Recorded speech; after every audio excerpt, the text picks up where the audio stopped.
Post Malone edition. Second time being here. So we're not like the cameraman right now who's had Raising Cane's 45 times. This is only our second time having it. Yeah. We weren't too fond of it the first time. No, I didn't. I wasn't wanting to come back, but then of course, you know, this is the Post Malone, Dallas Cowboys inspired Raising Cane's.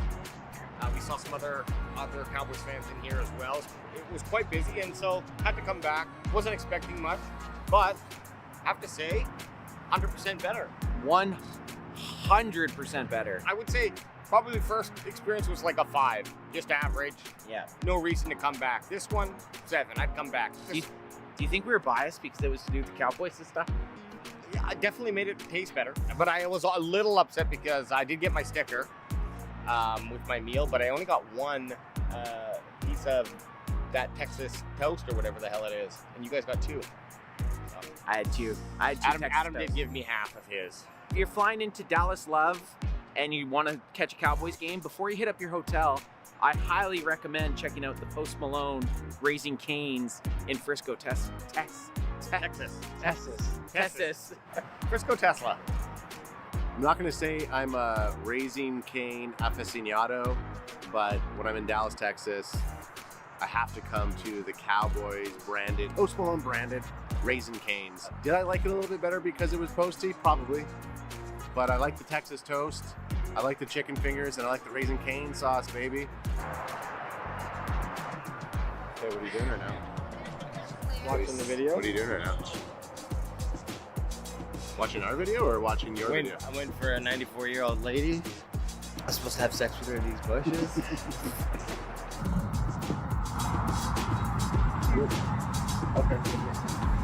Okay. Yeah, we're leaving it. Okay, fair enough. Okay, so we just got talked to by the Raising Cane's management saying that we weren't allowed to film if we were professionals. Thank you for that compliment. But Raising Cane's, I'm gonna have to dock you down a little bit. You've been docked. You've been docked. You've been docked. We said 7 out of 10. Now my experience is brought down to a solid 3. Whoa. You don't come at my boy. On top. You don't come at my boy. There he goes. Cross him off the last! Cross him off the fucking last! But the Cowboys obviously didn't want him because they knew, like, if you're trading They back traded back. every single trade was a street shot. Here we go! Shoot him if you boot him!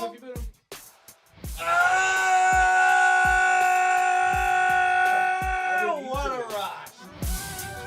I know they're getting a lot of awesome content. They're getting fired up, getting ready. We're still a few picks away. Big shout out to all you Cowboys fans.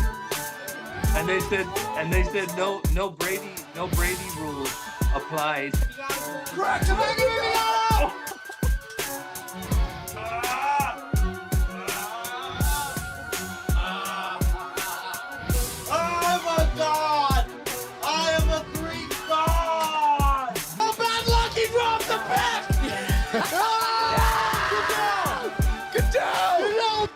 No!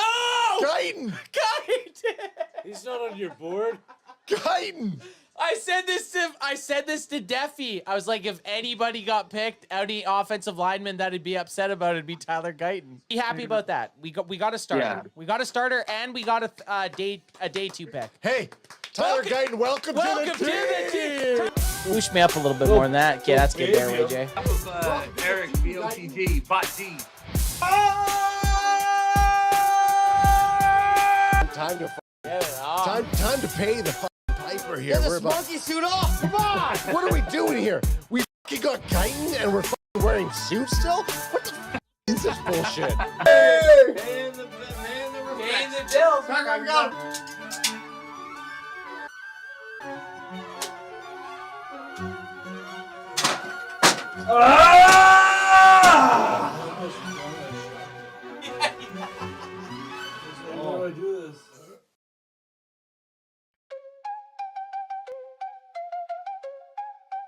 Thank you, Maniacs, for 20,000 subs. Thank you, Maniacs. 20,000 subs, thanks to the nation. You got our back like we eggs and bacon. Crack 'em if you got 'em, son. That be our war cry. Shotgun, screech shots, boosting every stream live. Thank you, Maniacs. We do this cause we know you got our back.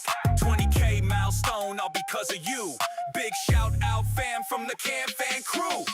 Thank you, Maniacs, for 20,000 subs. Thank you, Maniacs, now let's go get that dub. Thank you, Maniacs, for 20,000 subs. Thank you, Maniacs, now let's go get that dub. Thank you, Maniacs, for 20,000 subs. Thank you, Maniacs, now let's go get that dub. Thank you, Maniacs, for 20,000 subs. Thank you, Maniacs, now let's go get that dub. Thank you, Maniacs, for 20,000 subs. Thank you, Maniacs. Where the fuck is he standing? Wide the fuck open! Thank you, Maniacs. How was he wide open? 20,000 subs. Thank you, Maniacs. 20,000 subs, thanks to the nation. You got our back like we eggs and bacon. Crack 'em if you got 'em, son. That be our war cry. Shotgun, screech shots, boosting every stream live. Thank you, Maniacs. We do this cause we know you got our back. 20K milestone, all because of you. Big shout out, fam, from the Can Fan crew. Thank you, Maniacs, for 20,000 subs. Thank you, Maniacs, now let's go get that dub. Thank you, Maniacs, for 20,000 subs.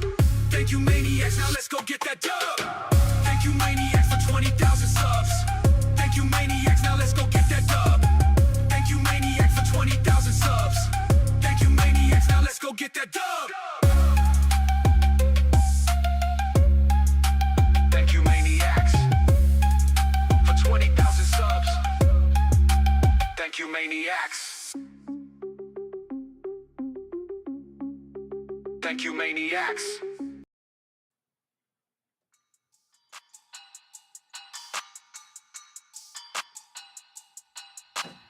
Yeah. Thursday night main event. Yeah, Thursday night main event, Hall of Fame. We didn't even realize it's the Hall of Fame game, and we're going live on the very first NFL game of the year, like a bunch of psychopaths. Like, who does that? Well, hey, maybe people are thinking that we're going to be live streaming the Hall of Fame game, but guess what? We're not. We're not going to do it. We're not going to do it. We got something even better. We got two guests because Sick Jay is not in studio, but we got a guest from the East Coast, the plant himself, DMV Fanatic. What's going on, man? Hey, man, I've been waiting to do work with you guys for a long time, so I'm excited to be here. We're excited to have you. We are so excited to have you on. We saw you creeping in the chat when we were doing the Oxnard live coverage, and look at that. Here you are today. I said, I was like, he's pretty legit. I'm gonna slide into his DMs, maybe send him some photos and see what we can work with. And hey, and here you are. So we're glad to have you on. And AJ, why the hell aren't you in studio? Why is it saying Sick J as your moniker there? What's happening with you? Well, as is tradition, whenever I go on a little vacation to some developing nation, which is beautiful and fun, I always come back with some sort of viral strain. So I had the sweats and the fever. I'm feeling better now, but rather than come in and spread it to Ant, who then will spread it to Tay, and then Adam and his family get all the sickness. At the end of the day, it'll make us stronger, but they opted out. So well, we need we all need to be healthy because, as we know, next week is the Cowboys. Oh yeah, preseason opener. The NFL season's here, guys. Like I had said, it's the Hall of Fame game. You know what? Get one of these. Yeah, let's get one in the Kraken if you got them, baby. If you got them, get them in, you sons. But yeah, DMV Fanatic, great to have you on. As we all know, training camp's full-fledged going on, and I'm just going to start off with some of the biggest news that had happened. And I actually kind of jumped out a little bit early trying to be that first guy to break the news because I saw it really quick. I was like, I got to make a really depressing video about it. And it was the Tyler Guyton injury that happened a couple days ago. I just want to start off with DMV Fanatic. What are your thoughts with the Tyler Guyton injury, and how do you think the Cowboys, we're jumping right into this, how do you think the Cowboys have to go about kind of fixing that empty spot for the next 4 to 6 weeks if that's all he's out for? See, with Guyton's injury, I think that it let us know how thin at tackle we really are. We have about 1 million guards, but at tackle, that was probably one of the one things that couldn't happen, and it happened, because Guyton needed all the reps that he could get just based off of not having the experience last year. So I think that Nate Jones, I think, is going to get some work. It looks like they're going to bring in Lyle Collins and kick the tires on that and see what happens there. But, I mean, some guys are going to have to step up, and maybe somebody does. How do you guys feel about fucking Collins coming back? Because it's like this is the guy that we didn't want enough, so he's left, and now he's coming back again. Do we feel like it's just old tread? I guess you mean is it just doesn't feel great to me. It's a stopgap. Yeah, it's a stopgap, and unfortunately, the Cowboys are still at that spot where you wanted all your offensive linemen to stay healthy, especially a guy that you drafted in the first round last year. Like Guyton staying healthy was one of the top priorities of the season. And I know for all of us, when we first saw the news about his ACL torn, we were all shitting bricks a little bit. Right. Because it kind of flashed through the season kind of flashed through a little bit. And I know Guyton didn't do anything special last year, but as you're seeing this, there's no contingency plan to replace him. Like we're bringing in Lael Collins, and then DMV Fanatic just said 3 guys that most fans have never even heard of. So there's no backup plan right now to this, and it's kind of scary. It just shows no matter how many times the Cowboys target first-round talent on the offensive line, that a couple of injuries in this season could be on its way out. That's the scary part. Yeah, and I think for me, I probably like you guys, I want to see our guys maybe play a snap in preseason. Not snap, but like maybe a series or something like that. And so I think they'll be more reluctant to throw Dak out there now with Guyton not being out there, and trying to figure out what the left tackle situation is, which is, unfortunate. I really wanted to see our guys, at least get a series under their belt because we hadn't seen it in a couple years. And I mean, if you look at our team, they've been more physical. They've been doing more physical things like regular football teams have been doing. I mean, we're not used to our team being a regular football team. Yeah. So if you see them now doing regular football stuff, but now I don't know if they're going to throw Dak out there with the left tackle situation the way that it is. Yeah, and right now they have on our depth chart here. I'll pull up our depth chart. The Dallas Cowboys and their offensive line, but it's not looking great, guys. And luckily, the best news is that he's only going to be out for 4 to 6 weeks. But so you have let's see, where's the left tackle? Tyler Guyton. Then you got Awesome Richards, and then Nate Thomas. And you had mentioned DMV that Nate Thomas, it seems like he kind of hopped Awesome Richards in the depth chart lineup. What's that say about Awesome Richards? Like, does that make you a little bit worried that they don't really know who of these 2 guys is even LT2? Well, it says 2 things, right? Because my guy Skywalker Steele, Aisha Morrison, they're really close friends of mine, especially Aisha. That's my sister. Okay. And she had been raving about him. She's been in the locker room, been out there with the Cowboys, and knows those things. And Nate was somebody that they're really high on. But the second part of this, where it doesn't look good for Awesome Richards, is he was a guy I think that was drafted. Was he a 4th rounder? I think 3 years ago. He was in the same draft that Deuce was in, and so it's just like you think about Josh Ball, who was another 4th rounder, and it's like, we've been kind of wasting 4th rounders for quite some time now, and it's like it's a shame that we can't get them on the field. AJ, are you worried about this offensive line shenanigans right now? Like, are you feeling way less confident than you were a month ago? Yeah, I mean, the weeks that Guyton are going to be missing are really important weeks for him to help him take that second-year bump, And so not only will it be, say, a maximum of 6 weeks, let's say he comes back in week 2, then he's going to need to get his feet set for, NFL speed. And then he's going to be catching up. So we might not actually see the real Tyler Guyton in his year 2 form until whatever, say week 6 or 7, to be quite honest. And so in one way, I would look at it as being like, okay, it's kind of nice seeing that we do have not a lot of depth. It will be at least nice to see who's going to rise to the top if one of these guys can come in and play left tackle adequately enough. That's the positive look on it. But it's absolutely a shot, in my confidence for this offensive line. One other thing I consider, and I don't know what you guys think, but what about kicking Steele to the left tackle, or is he just like stuck in right tackle? I'm scared to even have him out there, to be honest, let alone getting him to start. Yeah. I mean, I don't know. I don't know if I'm confident in Steele going anywhere other than off the field because we have a better replacement. Like, he's already scary enough to me, right? And the only way I wanted Steele to not be there is if maybe they were going to move Tyler Guyton to the right tackle because he played that in college. I thought maybe you could have something there, but making Terrence Steele go over and be protecting Dak's blindside, that's really, really scary to me. But what other options do you have? I think the solution for me that I feel most comfortable with is something that nobody wants to hear, but it's moving Tyler Smith to left tackle and putting Bass probably at left guard. I feel more comfortable about that than what we're talking about now, but I need to see Nate Thomas a little bit more because I've been hearing some good things. So if he's as good as advertised by the people, and again, though, we hype our guys and we're watching them practice against each other. I kind of need to see us practice against or play against somebody else to kind of really evaluate that. Which is good. You're going to get the chance. We're going to be live streaming it.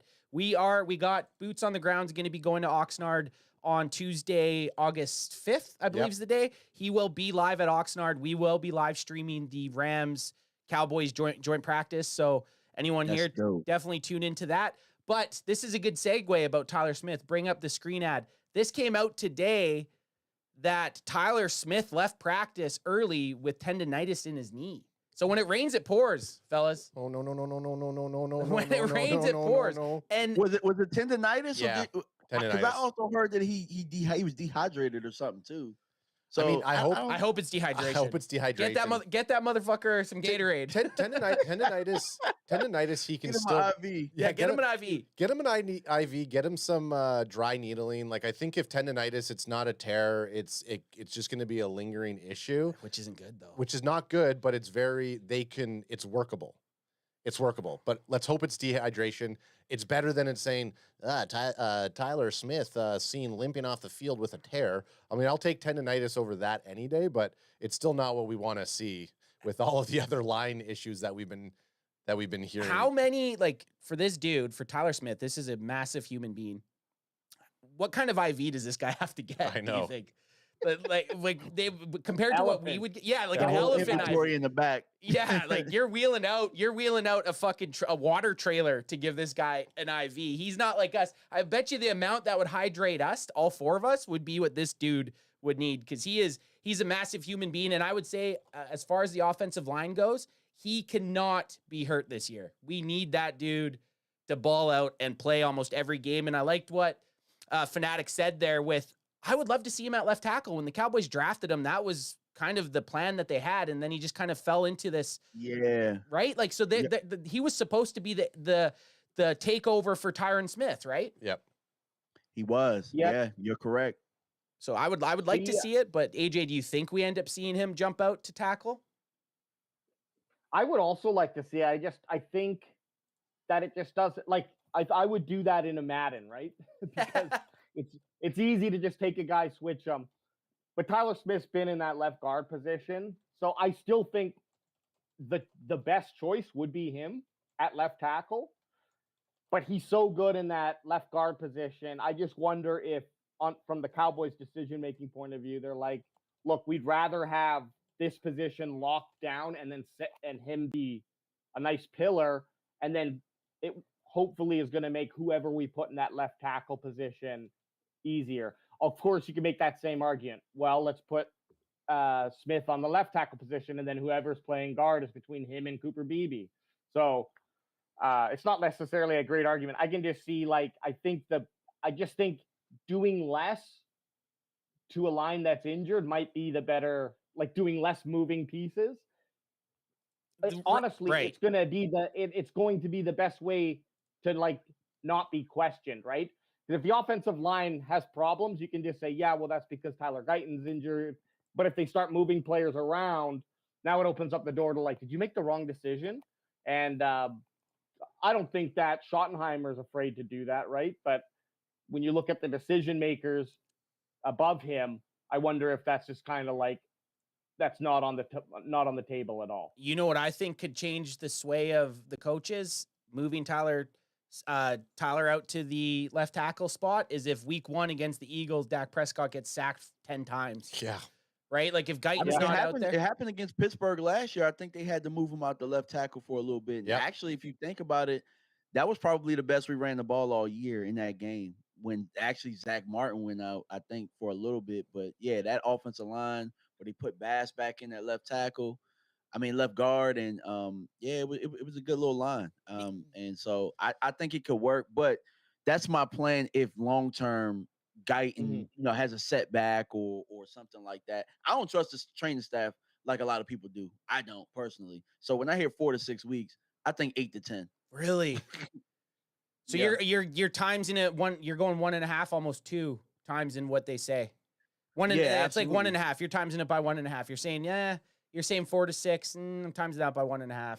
Yeah, I mean, just based off of like the last 2 major injuries we had, Deron Bland was supposed to be back, I think, in the 4-week timetable, and he ended up being. I don't think we saw him until about week 8. Yep. And then Micah, I think, with his ankle injury, he was only supposed to be out 2 weeks, and he ended up being out like 4. So You're not feeling it. You're saying the 4 to 6 is just to try to make everybody not hit the panic button, and now you're making me almost hit the panic button. Well, I'm just saying it's a fracture. So I mean, it's a little bit. I mean, maybe 4 to 6 weeks he can resume activity, but does that mean you can actually play on it? Will you be in shape? Will you feel confident in that 4 to 6 weeks? So that's just something to think about. Yeah, and AJ, I know you kind of hit up some Grok, and Grok's great for. Hey, it's AI. It is what it is. But you use Grok and it can compile a lot of info. Give us some of your findings when you tried to dive into this, because you weren't sold on the week. At first, you were thinking what, week 6? I called I think he'll return for the Panthers game. But then I got cold feet and said, okay, maybe week 2. But the reason is because I think the median, and of course these knee injuries are all different, right? And position based too. So say a wide receiver who gets this injury, it's going to be different than a lineman. Yeah. Because of the use of the knee for the position. However, that being said, I think the median time for return was like 70 days, 71 days or something like that. So that would bring us to like week 6 against the Panthers. But I do think we would see him return to action on getting some practice reps in, and that around anytime between week 4 and 6, but I would go the latter side of that. But let's not expect him for the first week for sure. Yeah. And we got to move forward with that knowledge. And sorry, you mentioned Tyler Smith played about 104 snaps at left tackle last year. He played 50 in week 5 and 50 in week 6. And 5, that was roughly. the Steelers, wasn't it? Week 5 was the Steelers. 5 and 6, yeah. Yeah, okay. And then, pull up this screen. You guys aren't confident with this guy coming in and manning the left tackle spot? You're not okay with this? Isn't the plan all along? Bring in old Leal. Hey, don't get me wrong. I loved Leal. I love what Leal's attitude was when he was with the Cowboys. I like that he had that punchy in the mouth attitude, but like Ad had brought up, they moved on from him for a reason, right? He's fizzled out. He's not on a team for a reason. But it puts out there like, maybe the plan, maybe the person that's going to be starting at left tackle for the Dallas Cowboys, maybe he's not even on the team right now. Yeah. Well, he hasn't played since 2022, eh? Yeah, he's been, I think with Cincinnati, was that the last place he played? He's been out for a bit, but there's going to be training camp cuts from other teams. There's going to be some left tackles that come available. Do you guys think that there's somebody out there, a team out there that's so enriched with left tackles that they might have to just be a numbers game and get rid of somebody that might not be great, but is better than what the Cowboys have on their roster right now? I'm just gonna throw some stuff up against the wall on this one. There is a guy who just retired that's in pretty good shape that maybe you might want to kick the tires on and see if he would do it. I think you could get a couple guys. I mean, Dak showed up to his wedding. Maybe Tyron Smith. Hell yeah. I don't know. Hell yeah. I would trust Tyron Smith, even though he didn't have as great of a year, more than I would trust Lyle Collins. Same. And you know you're not getting 17 games out of Tyron Smith, but you just need him to be there until Guyton's back, and he's familiar with the Cowboys, what they do. I like that. I would feel more confident with Tyron Smith coming back than bringing in La'el Collins. I agree with that 100%. I'd throw this at him. I'd say, hey, we'll give you a minimum signing bonus or the minimum contract. We'll give you $1 million for each game you play. So he plays 5 games, $5 million plus the minimum. He plays 6 games, $6 million plus the minimum. I don't know if that's going to be enough for him, but like, hey, he thinks he's retired and he can make another $6 million or whatever. Like, but every time you give up a sack, you lose $100K. yeah. That's the stipulation. Well, if you guys remember, he spent his offseason working with Guyton. So it's like, I don't know. See, the thing about it though is linemen, when they finish playing football, it's the opposite. Like skill positions, those guys gain weight and they get fat. But linemen, all of a sudden, they decide, hey, I want to get lean and I want to lose a whole bunch of weight. So who knows, like what his training was like, or if the only thing I would just ask the question. But I do know that he had been working with Guyton on some of his stuff, so maybe he's still sharp. I like that you said that. You're right. Skill players, like look at fucking Shady McCoy there, that fat little fuck. Great shape his whole career. He leaves to the NFL to talk shit about the Cowboys on TV and he gains weight. But then, you see Jason Kelsey from the Eagles ends up becoming this slim guy. All these NFL linemen just kind of shrink in weight size anyways. They're not trying to maintain their weight, right? They're just, they're all active and they shrink right up. But Tyron Smith was always one of those leaner. He was always lean. He was always lean. Like that guy, I'm pretty sure had at least a 6-pack or a 4-pack his whole playing days. Like the guy for a left tackle, he was built like a brick shit house. So I would like to see that. And if he was in playing shape, that would be the only problem I could see is he's not in the time that it would take him to get ready to play week 1. It just wouldn't be enough time. That I think would be the only reason that it wouldn't be a good idea. Exactly. Well, but hey, what kind of playing shape is Lyle in? Right? Yeah. Exactly. Well, exactly. If we're going to go to the well of players who haven't been in the NFL or haven't been training to be on an NFL team at least, sure, I would go with Smith over Collins. But I think at the end of the day, whatever they go with, the smartest move would be to have a guy who has some versatility on the line. So then when he does move to a backup position, we can at least strengthen the positions across the line. Because remember, what's the percentage chance of another lineman going down for a couple games? It's pretty high. And I'd love to just, whoever we bring in is someone who's not just like a spaghetti on the wall type guy. Well, in a sense, I guess, but also someone who has some versatility. So if we need to, it's not like, oh, now we got to go out and find a right guard as well to replace Booker or something like that if he gets injured. So, oh, trust me, we got 1 million guards. Yeah, that's we could do that. That's the thing. We could deal with guards that could come in and start. TJ Bass, Brock Hoffman. Then you got Tyler Booker, the starter. You have Tyler Smith, the starter. Who else is backing up those guys? But those are forced. Austin Richards plays guard too. Could play guard. A lot of people say he's better at guard than tackle. Right? So the guard, you have guys that they could step in, and like DMV said, when you had a TJ Bass, I remember TJ Bass and Brock Hoffman were in for one of the games, and I was like, oh my God, here we go. This is gonna be brutal. And it was the best the running game had looked. Right? Like they had some attitude to them. So I was even surprised, and this is going a little off topic like we do in CanFan. We do side missions occasionally. I was surprised when they drafted Tyler Booker because I thought Brock Hoffman could start, and I thought if Brock Hoffman couldn't start, TJ Bass could possibly beat him out for that starting position. I didn't think it was a need, but we upgraded. Like we did upgrade. Tyler Booker is an upgrade to either of those guys, but we kind of have the riches at guard, and now we're kind of like, well, we're talking about La'el Collins. I totally agree. I actually thought that if we were going to pick an offensive lineman, it should have been Simmons, which he somehow fell down because of his injury. Ironically, our left tackle got injured, and Simmons is out in KC killing right now. The rich get richer, But I thought that there was a lineman we was going to get. I thought it was going to be him. Yeah, it's kind of the sick joke that we've dealt with here. And if it's not the offensive line, it's the defensive line. But let's not go all doom and gloom. Before I bring up this next article. Yeah, I'm ready to fucking let's sign just, off like, from your guys' conversation here. Okay, AJ. I got one. Sorry, Bookend it. One last thought, and maybe I don't know what you're going to talk about next, but I'm also, something to keep in mind is until we get Guyton back in his playing form, how much is that going to limit the Cowboys' offense?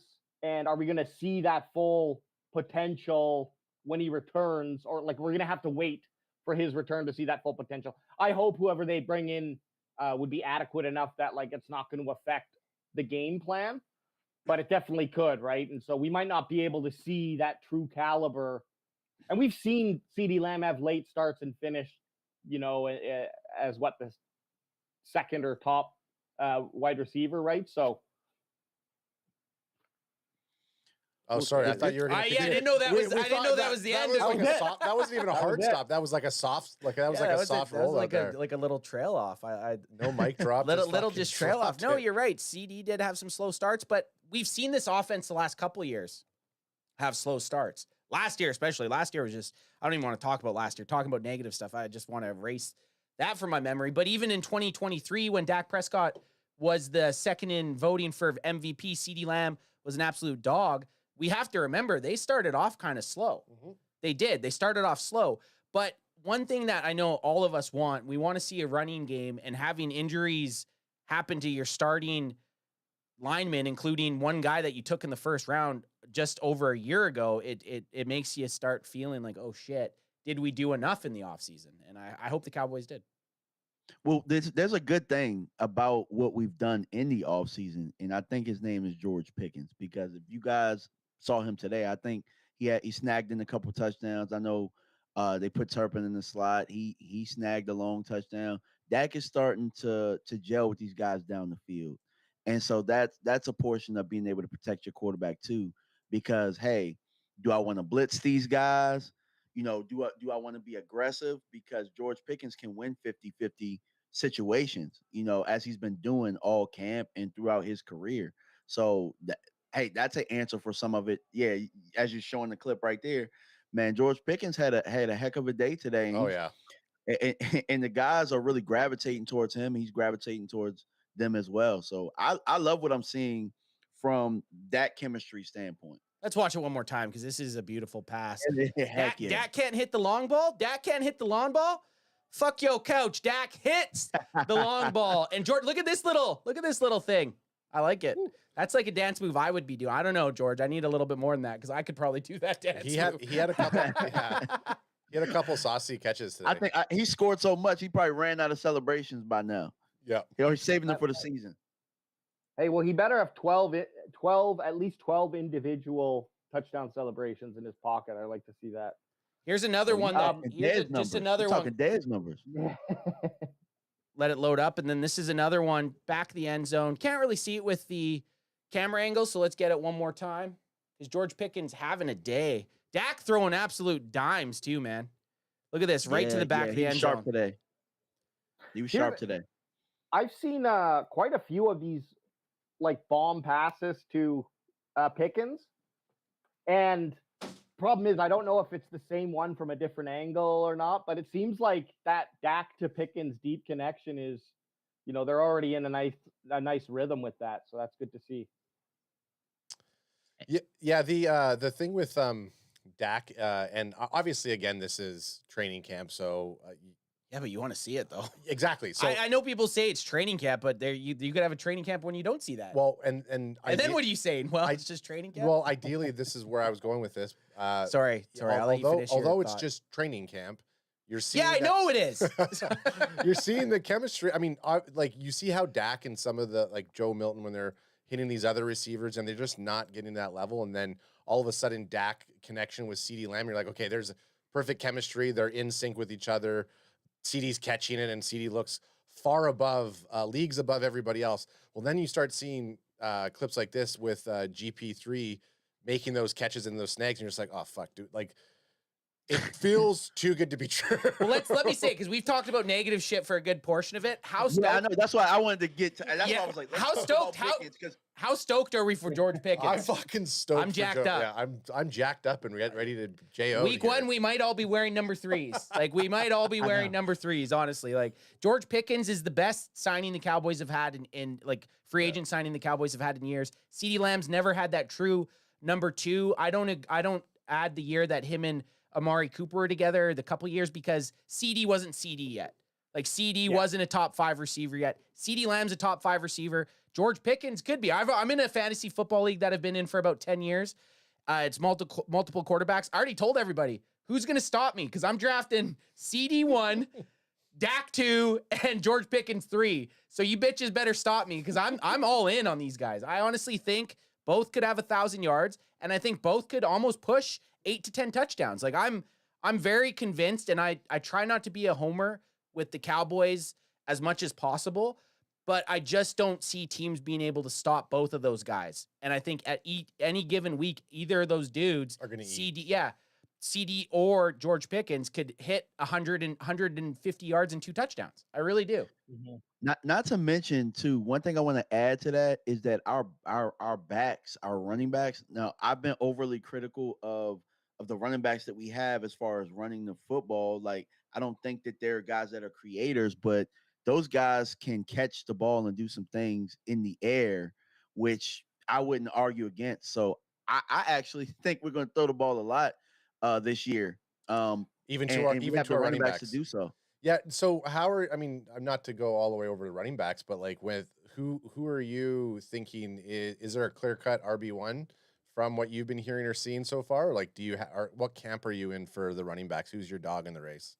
So I think that Miles Sanders probably has the most experience of doing it. So I think he's probably in the lead. I've been hearing some really good things, like off the camera, that they're not really showing about Javonte Williams. They say that he since the pads have come on, he's run a little bit tougher. But Blue has started to get some reps with the ones, and that started yesterday.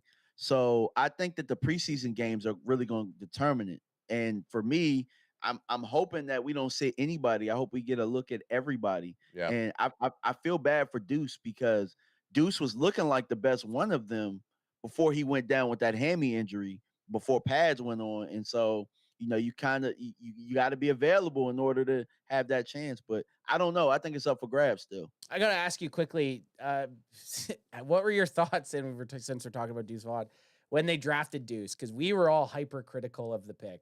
I love the pick. You love the pick? Love the pick. I love the pick. We were haters, and I feel bad now because Deuce is so cute. But he's a baller, man. Oh, yeah. And the thing is like, at Kansas State, he had dominant tape. Like, there are a lot of running backs that people wanted, and I said to myself, well, is their tape better than Deuce's was? And so you get Deuce.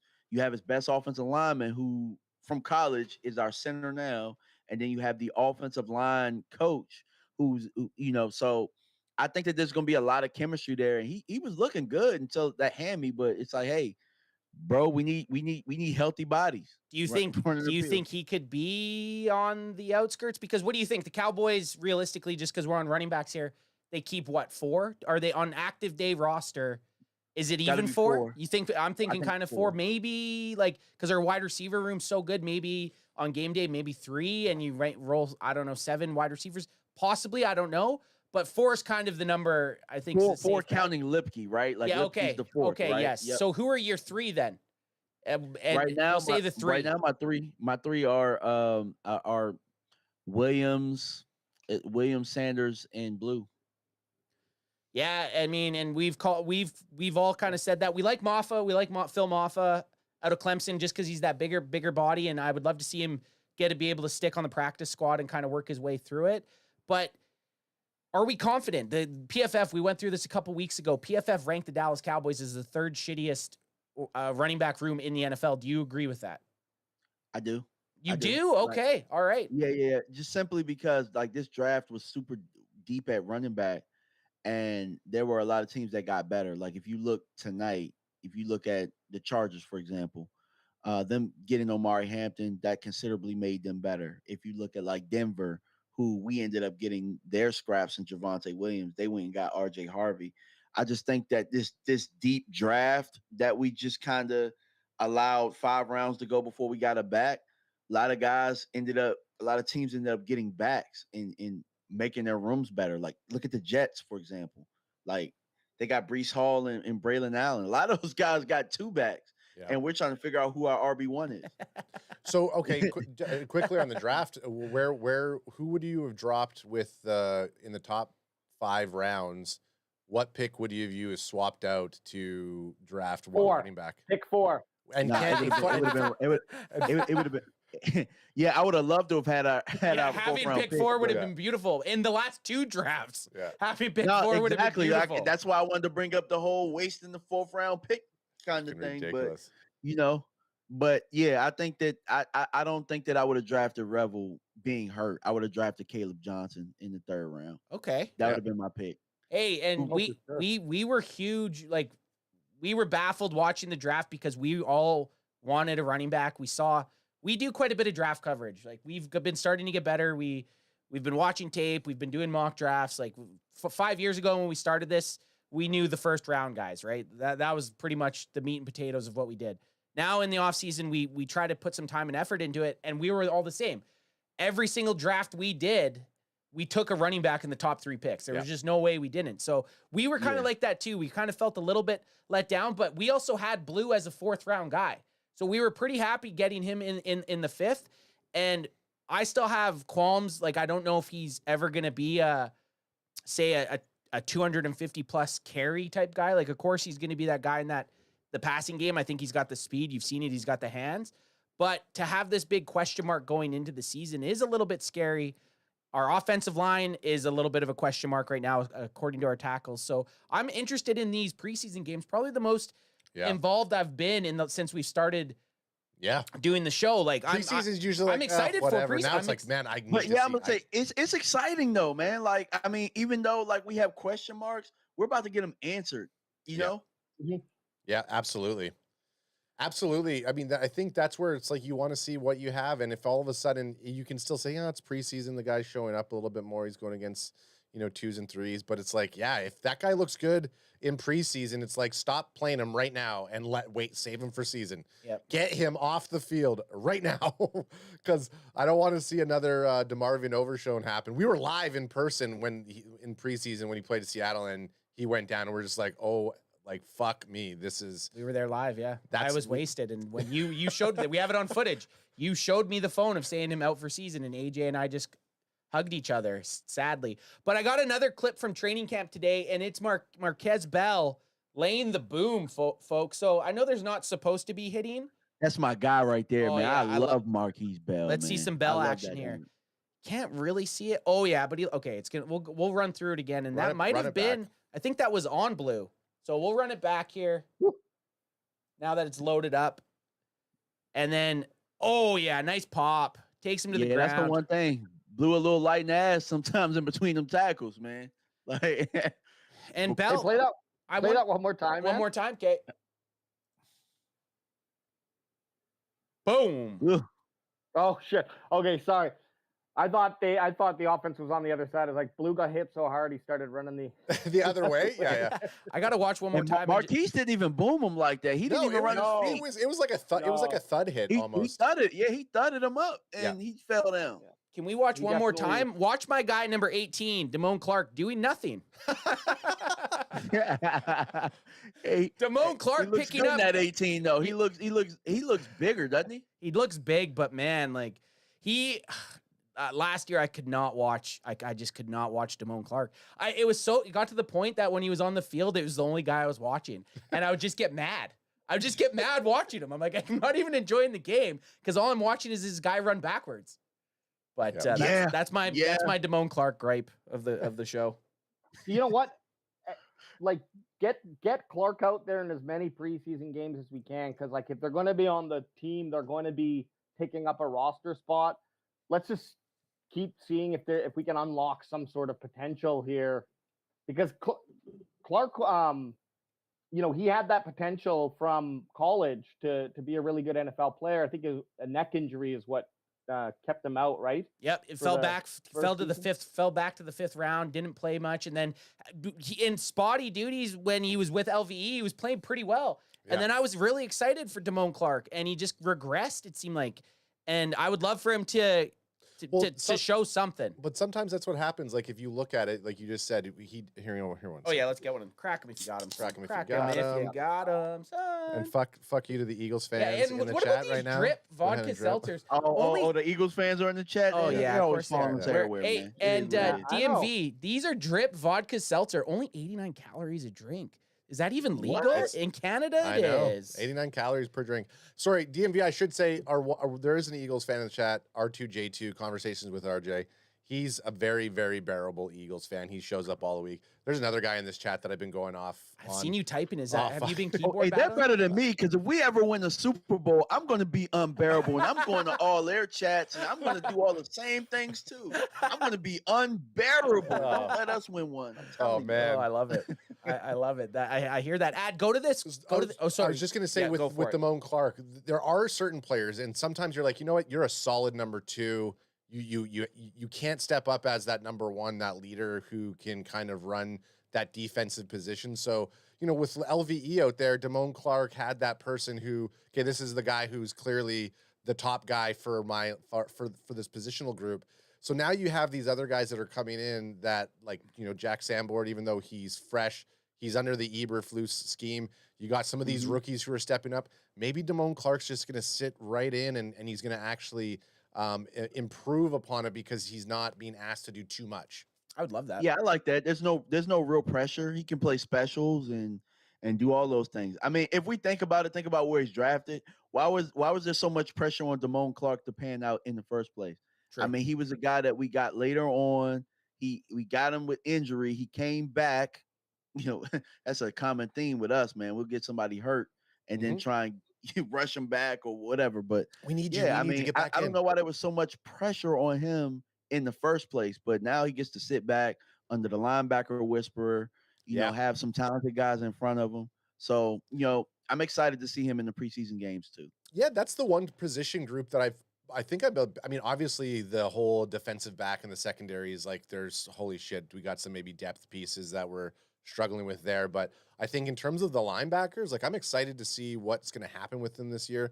Specifically, if we can keep our guys healthy, they can understand Eberflus's schemes. And then all of a sudden, you know, Agent Zero comes fucking flying in during Thanksgiving and takes it from like a solid group to fucking number 11. And not Micah Parsons 11, but like 11 above 10 on a grade. So I'm excited for the linebacker position group this season. You know, I'm excited. That's one thing. I'm glad you brought up Micah. Oh, I'm sorry, I didn't mean to cut you off. No, but don't ever glad say. you Don't brought that ever. up because I think Micah's going to play some linebacker for us too, with all of the edges. Like if you think about how we focused on edge with getting Fowler back. I mean, we drafted Nealon, Sam Williams is coming back. Like our edges are really strong right now, so we'll be able to move Micah around like the chess piece that he is. So, I mean, hopefully we can get him signed soon, and we can finally see what this and unlock this defense, because I think they've been looking okay so far without him, but with him, and then when we add Overshown, this is going to be a really solid unit. Hell really yeah. solid. Hell yeah. And it's funny. It took us, usually it takes us about 5 minutes to bring up the Micah contract. We haven't even talked about it. And I like that we haven't. I like that we haven't talked about it because, you know, there is other shit going on, but we need that guy. That guy should have been signed 4 months ago, 5 months ago. It shouldn't have taken this long. But talking about the DNs, Dad, just give me this still here. Like, look at 54. Look at Sam Williams. Look how much bigger he looks than everybody else on the field. I know. The guy looks like a beast, man. Yeah. That's who I'm excited. Like, Solomon Thomas is a defensive tackle in the middle, and Sam Williams is further away from the camera and looks bigger than him. And he's athletic as hell too, and strong. The guy would cover punts. The guy would cover punts. So I'm excited for Sammy Dubs, man. I know we were all last year. He was probably going into the season. He was our like breakout player. Like we all thought he was going to be the breakout player. And then of course he had that injury, I think day 2 of training camp or something. So I'm excited to see Sammy Dubs, man. I think he's going to have a good year. You mentioned D-Easy. Did you see D-Easy go up against Steele that like, and it just fucking dogs them out there. You're gonna bring it up? It's here? still, I think, still won one against him today too. I think. Take a look. Yeah. In the 1-on-1s, I think still got him. Oh, but really? But in that line drill, you saw. I mean, he's still. I mean, obviously, it's just a drill. But the way he's just owning that edge and coming up, like that's going to be a lot of high pressure. Is the best pick of this draft, guys. Yeah, Here he is, right here. Say it right now. Yeah. 41. Oh man, just speed. Yeah, he's got that natural bend. Like the thing about it is, I've coached a lot of football. I've been around a lot of football. That's something you wake up with. I don't think that you could be taught that bend. Man, I'm excited for this guy. I mean, this is the nice thing about this year. We have a Riches at defensive end. It's nice, right? Last year at the points, there was like, who's playing defensive end for us? Yeah. This year, it's like, who do we put out there? Like, who's the best? And the best part about that is if they're rotating defensive ends or if Micah does have to go back and play linebacker, there's going to be a fall off a little bit when Micah's not rushing the passer. But you don't need Micah to rush every play, so that in the fourth quarter, then he has that juice, right? Like you want Micah to have that juice in the fourth quarter when the game's on the line. So I'm excited. Defensive ends, linebackers, like this defense, obviously with Eberflus, we have a new look defense, third defensive coordinator in 3 years. So there's going to be growing pains. There's some injuries. Our third round picks hurt. Obviously Trevon Diggs is out. But I'm excited for it. Do you guys like top 32 teams? Let's go around. We'll start with Sick J over there. Where do you place the team defense here out of the NFL? Not even right now, but say by like week 4, where do you think they're going to be sitting? Woo. Well, I think we're going to have a rough time in secondary at times. So I don't know. I'm going to say, you might not like me for saying this. I think like bottom of the middle of the pack overall, because I feel like teams are going to be able to throw against us. I still think the Cowboys can win games that way, but it just means our offense is going to have to be able to keep pace. Now, if I'm wrong, I think we're looking at like top 10, top 8, realistically. That'd be nice. That would be nice. Well, if what we're saying is true and the secondary can be average, if what we're saying is true with the linemen and the edges, and secondary can be average, then I think we're going to have a really good defense. But I am very worried about that secondary to start the season right now. We're pretty damn thin. DMV, what are you thinking? Where are you placing this defense by week 4? Week 4, I think top 12. I think our defense is going to do well against Philly. To start the year, and it's like I disagree with teams throwing on us because I think our rush is going to be our strong suit. I think they're going to try and run at us more than they try and throw at us. We still haven't shown that we can really stop the run. I think that's probably going to be Philly's game plan. But if you guys remember, like, even no matter how bad things were, Micah getting to that quarterback happens real quick, and they try and throw it real quick. I don't know that they test our secondary as much as we think, just simply because a guy like D-Easy, we're talking about D-Easy. You got Fowler, who's a veteran, who I think he was Washington's top sack guy last year. He was. And I think we're going to be able to get after the quarterback really fast this year, really good. And I think that teams are going to try and counteract that with quick stuff or running on us. I like that response better than fucking Sick Jay's response. Hey, we'll see. I'm happy to be wrong. I don't disagree with what you're saying on the back end. I just think that they're going to have to get the ball out so quick. It's not going to develop.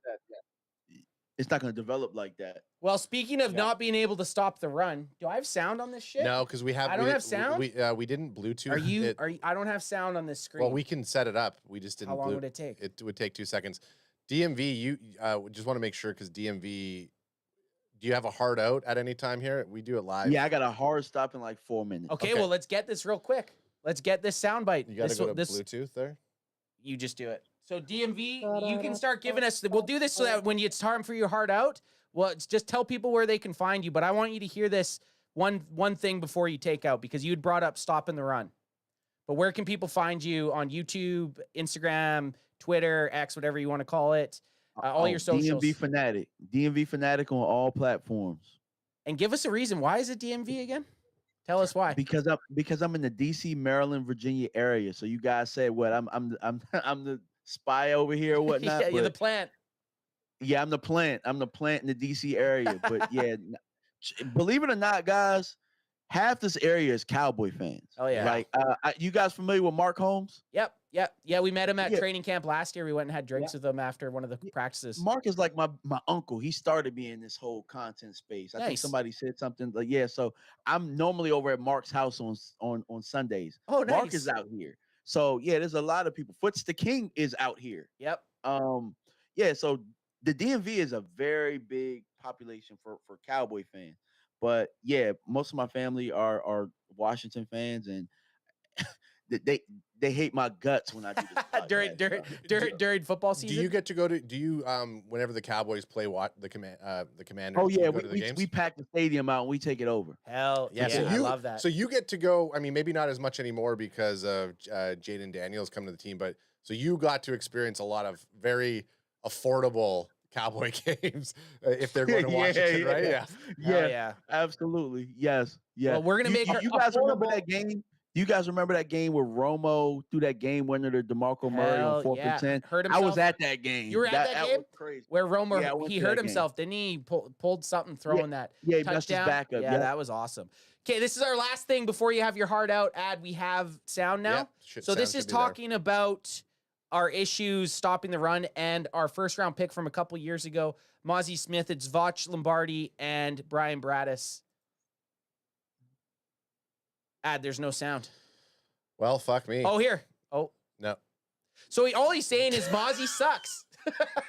Mozzie is all he's saying realistically. He's in less words, he's saying Mozzie is out of position. They don't have a spot for Mozzie Smith right now. He's not been that guy. He hasn't taken over that role. He's getting beat out by 3 other dudes, and it's going to be an issue going forward. So I agree with the not being able to stop the run. I don't think the Cowboys have figured out that yet. Until I'm proven different, I'm still worried about that a little bit. So I have on good faith my girl Aisha Morrison. That's my boots on the ground, right? Nice. Aisha, not just her. It's a lot of people. So there's silver lining behind this, right? Is Mozzie struggling? Yes, but they say Winfrey, the cat that we got, they say he's a real motherfucker. Yeah, that's a great quote. He's a real. Yes. They said so.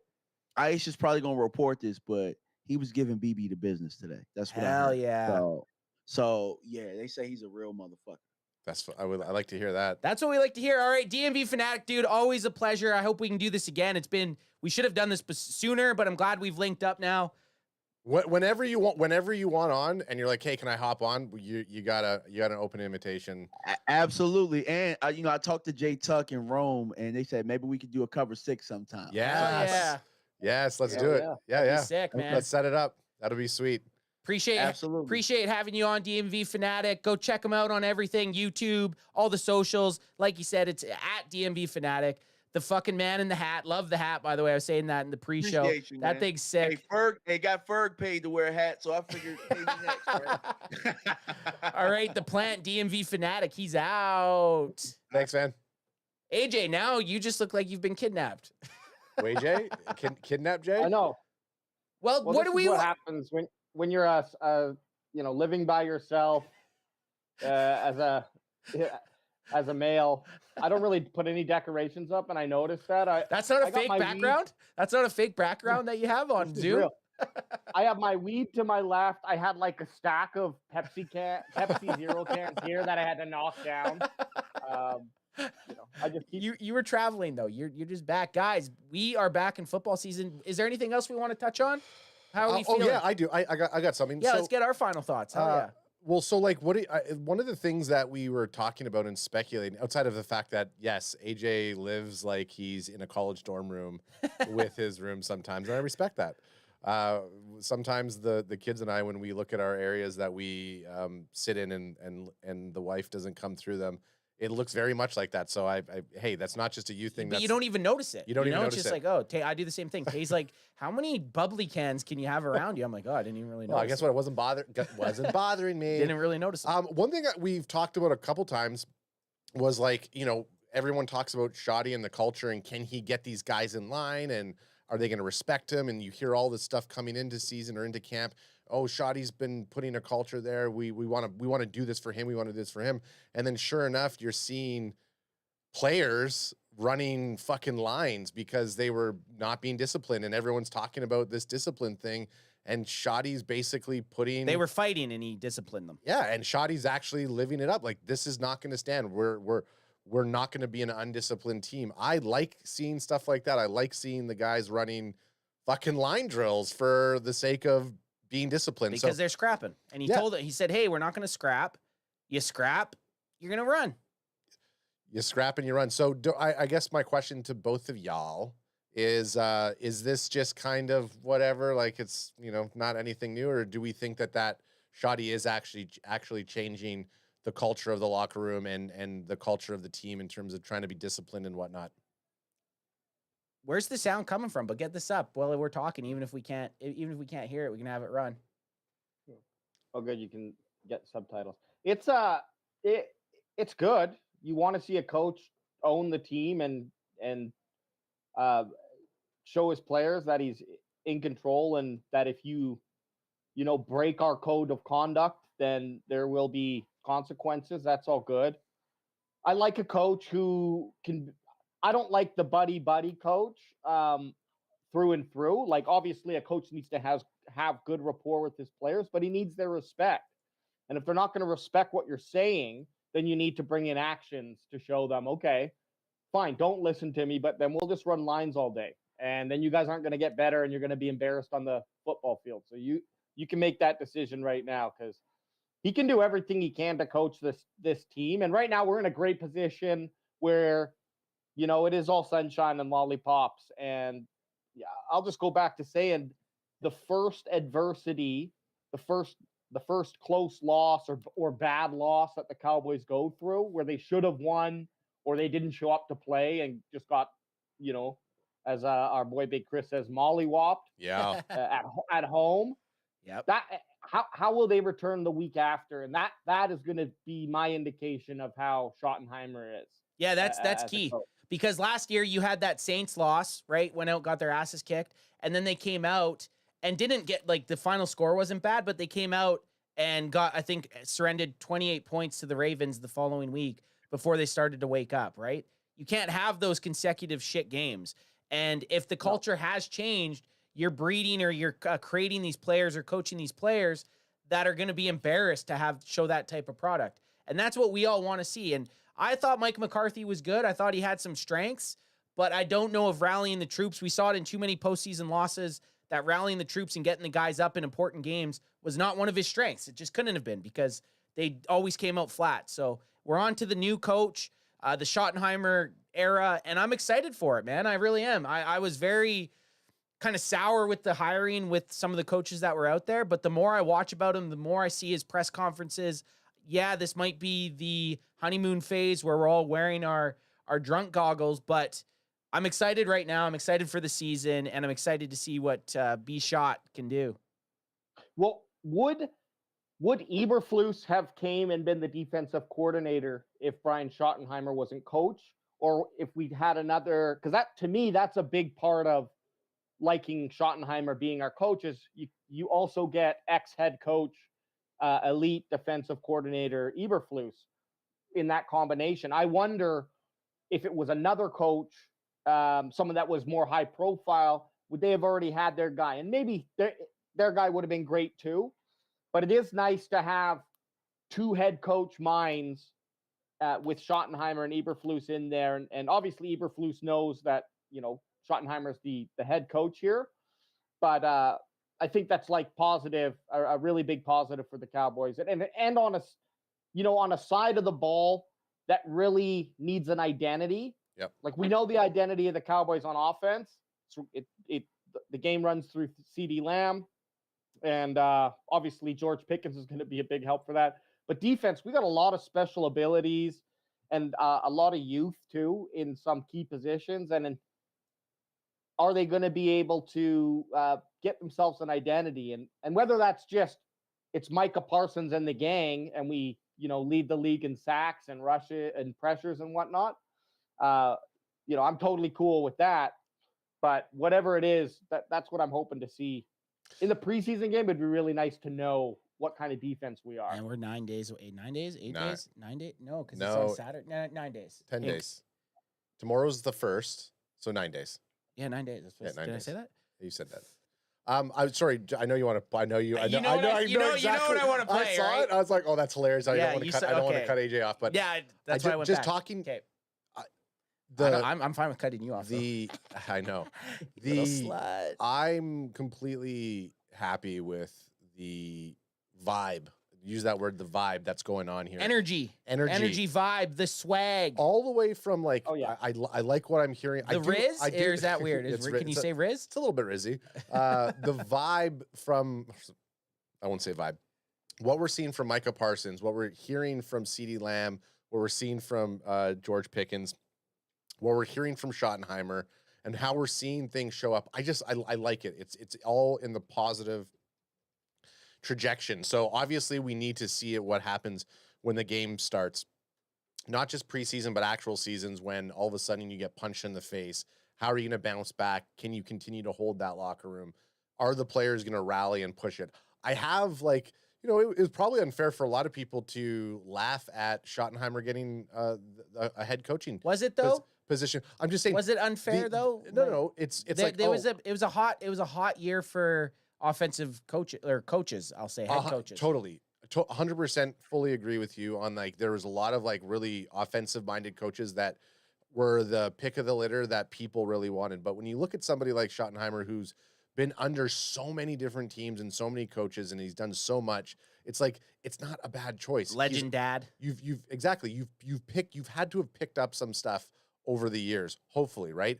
And obviously you could say, well, why hasn't he had the opportunity beforehand? I actually don't even know how many times he applied to be a head coach, how many teams have ever reached out to him in the past. Has he wanted it? Sometimes people are like, you know what, I'm not ready for it. I don't want that positional role just yet, because I've seen too many people come in, be that pick of the litter person, and then they fucking just crash and burn the next year. So you know what? I like everything that we're hearing and seeing the offseason. I hope it continues on, obviously, as an optimistic Cowboys fan. But anyways, that's all I was going to say to kind of tag onto Alex's thing. I know what you saw there. I want to watch this, and then there's one last article I want to touch on. But Sure. this is AJ. You got to watch the screen here. It's our guy DeMarvian Overshone wearing that 0. Watch him here. There's an not interception. padded up. There's an interception by Joe Milton. This is the interception right here. 46 has picked it off. And then it's going to cut to Shoddy, but you got to kind of watch the bottom of the screen. And sorry, as you were looking up like that, I'm always just like, you could just look at it up on the screen there. Shit. You should have told me. I was trying to. I knew you pointed at something at one point, but when someone's not talking, you're like, there's a million things for me to look at. I know. Oh, that is way You easier. can just use it right up there. There you go. Okay, AJ, you ready for this? This is funny. So Joe Milton throws an interception. Watch the bottom of the screen. Okay, Watch Joe Milton. Overshone comes and starts blocking him. And then he's fucking running in there celebrating with the rest of the guys. Did you get it, AJ? Did you see it? I saw that. Yeah. Let's yeah. go one more time. And That's good fun. there's I might not have went far enough back. You didn't go far enough back. Let's go right here because this is fun.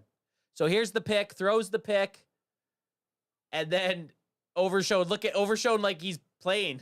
Overshone, don't tear that up. I love that. And yeah, it tears his knee. No one would like to see that. Yeah. what I like too, Overshone was going around giving everyone dabs before practice and really acting like a leader. Like the guy wants to play here. He just seems like such a nice guy. Like even in his photos, I know you can't.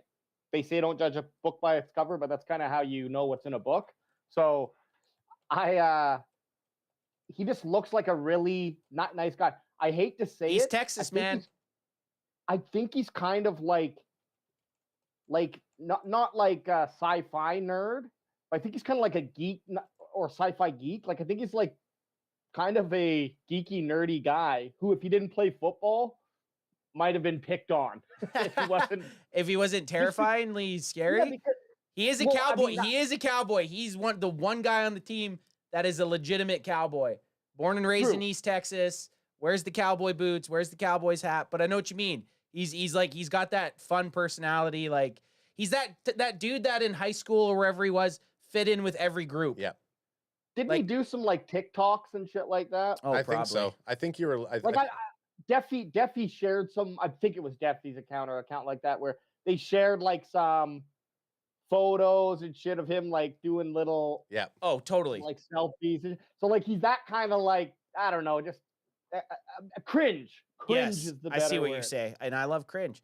So to finish, I'm not hating on him. I'm just that no, we're loving on for it. that reason. I think that like he really wants to be in a position of being like, hey, I can be a leader for this team, and he's out there and he's really trying to be part of the squad even while he's injured. Like that, right? That clip you just showed is an extension of his personality, right? Yeah. Like he's a fun dude too. So it's not all hate. So is this Jeffrey Wagaman, the guy that you've been beaking Oh, with all yeah. chat? Hey, Jeffrey Wagaman. I mean, I haven't paid attention at all, but I know that I can see every time I look up, every time you type in this, you're helping us. We appreciate it. We appreciate your love. But how about you take that love and you suck our balls? Well, it's funny because R2J2 is he's like, and R2J2 says, "Damn, Jeffrey made me defend Cowboy fans right with."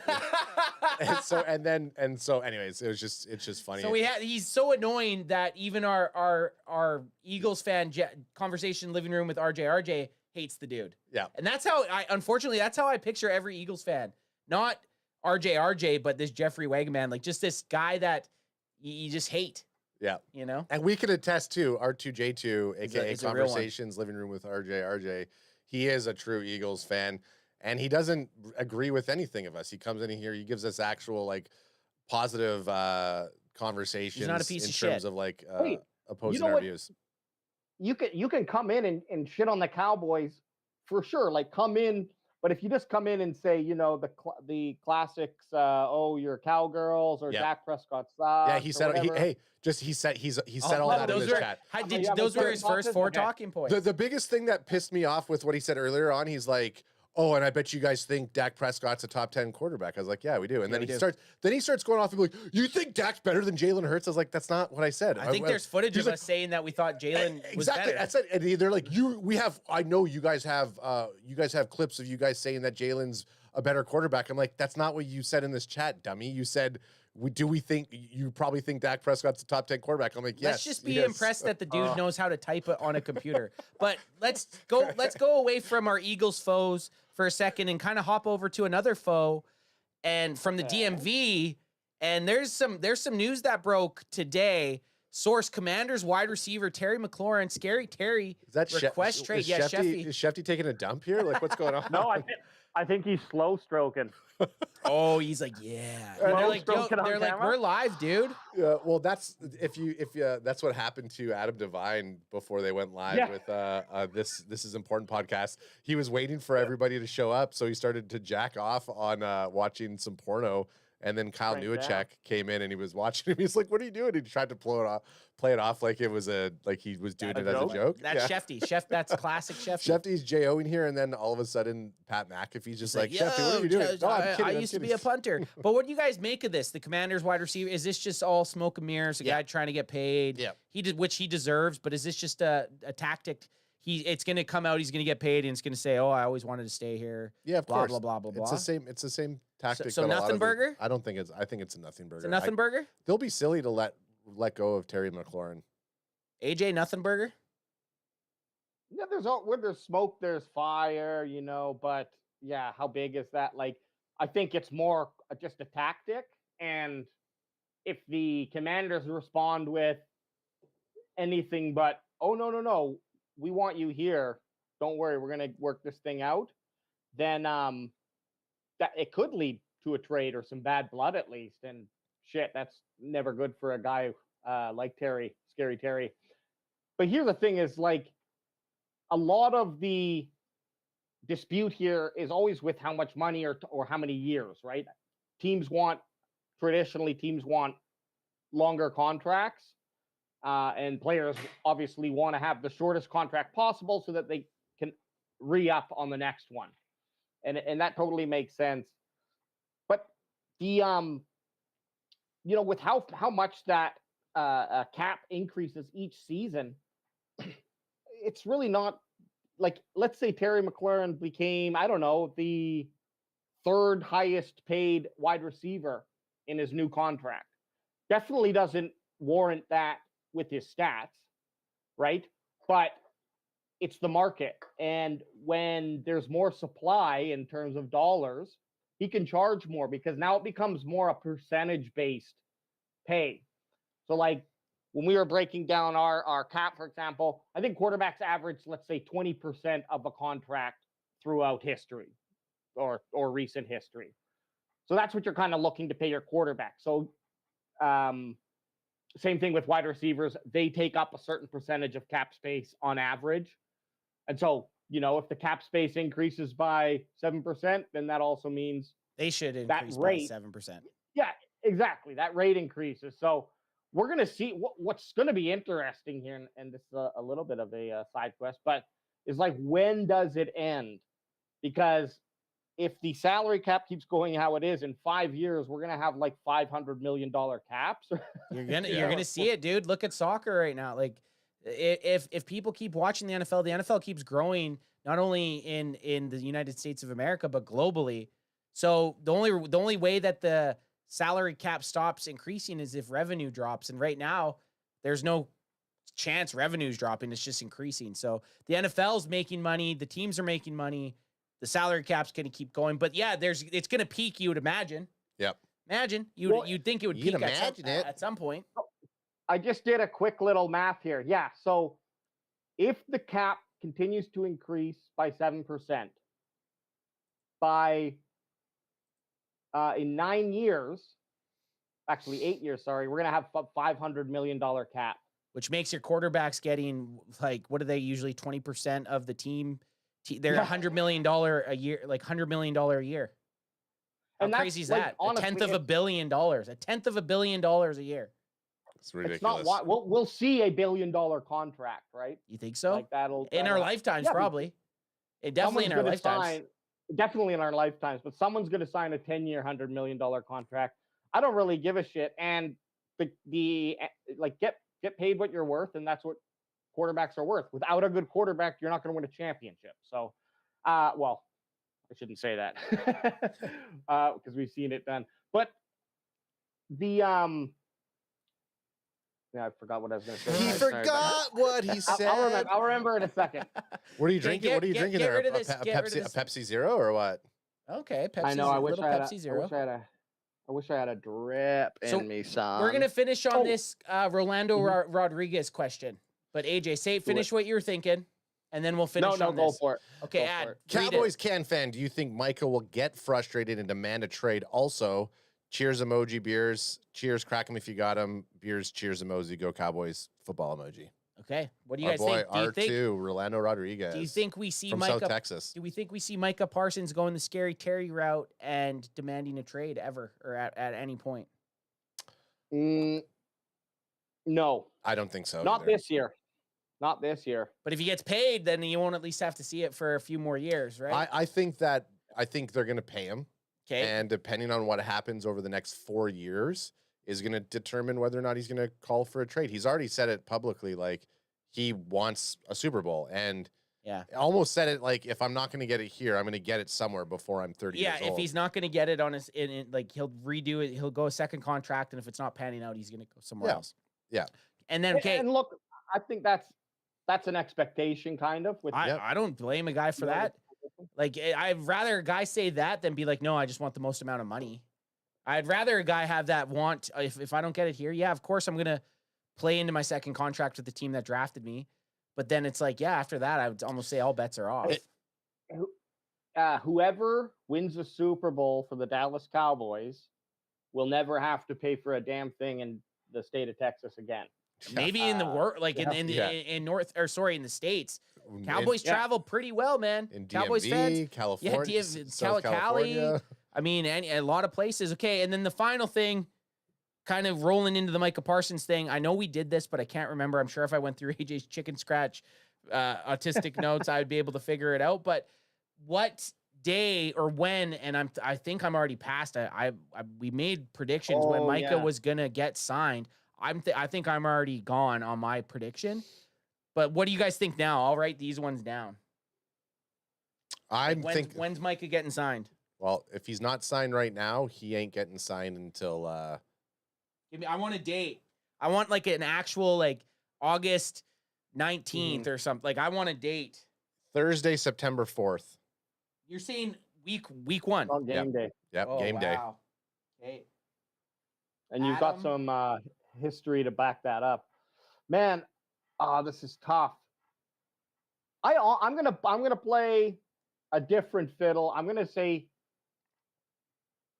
man, would he play a season without a new contract? That's the question I have for you guys. Wow. Do you think the Cowboys are gutsy enough to risk having him sit out week 1 against the Eagles? Because that's like realistically, if you're Micah Parsons and the Cowboys haven't given you a contract by week 1, are you going to play or are you going to just sit out? I guess that's something we don't know. That would be like a stalemate that we would have to wait and see. Did you hear what Stephen Jones said? I'm sure, with him being like, we want to pay Micah, but Micah has to want to get paid. Yeah, I hate that. I hate that shit. I hate that shit. That like I believe. I'm paraphrasing. Yeah, no, but you were close to it.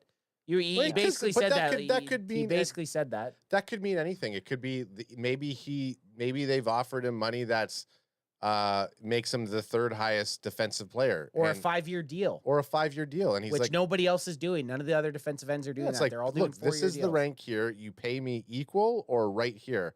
Like, we don't know what that conversation's been like and who's being difficult, but history points to the fact that the Jones family and the Cowboys organization are on the side of being ridiculous, and they're not gonna hold out.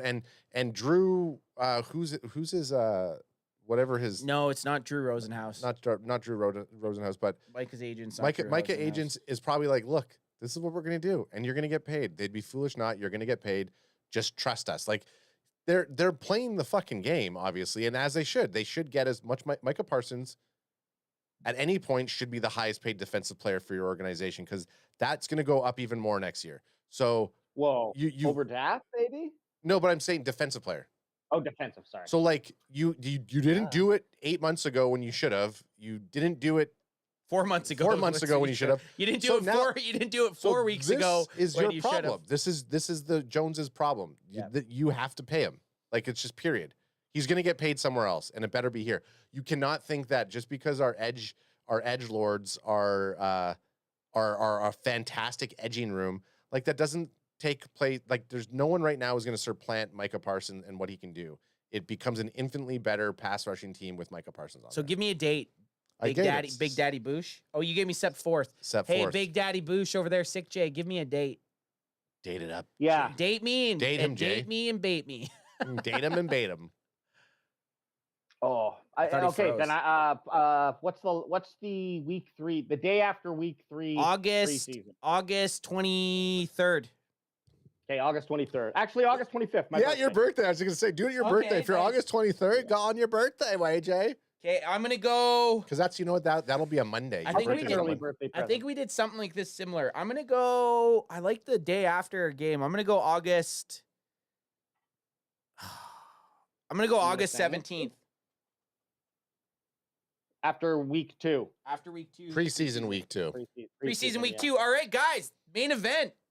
That is that. We are boosting and baiting, but we are gonna be live, and this is a fun one. We are gonna be live streaming the Dallas Cowboys, the Los Angeles Rams preseason game. Yes, we will be doing that. Joint practice August 5th. August 5th. This Tuesday, 2 p.m. Pacific time, 5 p.m. Eastern time, and 4 p.m.